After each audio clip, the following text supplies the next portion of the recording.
Hi, everybody. It's Mike Todd from Transform Philanthropy. And today I want to talk a little bit about a concept that I've been thinking a great deal about lately, and that is the DAF ecosystem, the donor advised fund ecosystem. And as you can see, it's comprised of, the donor advised fund. And I have it in the middle, not to say it's the most important element, but it really is the hub.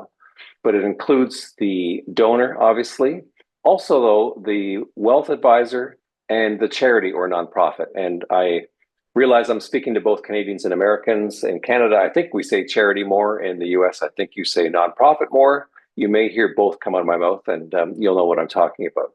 But it's the DAF ecosystem, and it's really interesting. I think the traditional view has been that the donor advised fund works for the donor, either implicitly or even explicitly. That's been the standard approach, and it makes sense. I mean, obviously, the donor is critical to what we're doing here. We're all working on the donor's behalf. After all, it's called a donor advised fund.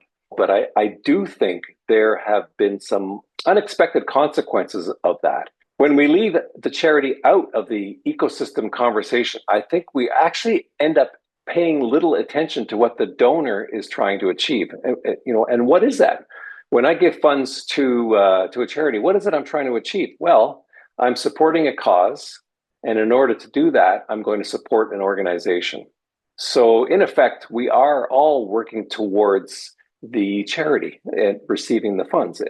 It starts to broaden our perspective a little bit when we think that way. With the advisor, when we leave the wealth advisor out of the equation, we're ignoring the fact that not only is a donor advised fund a fantastic charitable giving tool, it is also an extremely flexible and effective wealth management tool. And I think that does get left out of the conversation very, very often. And so I want to bring the wealth advisor back into the ecosystem because they're very, very important. After all, as I said, the donor is trying to achieve something. They're supporting a cause by supporting an organization. And it would be good to do that as effectively and efficiently as possible so that the donor ends up with even more resources to give away at the end of the day.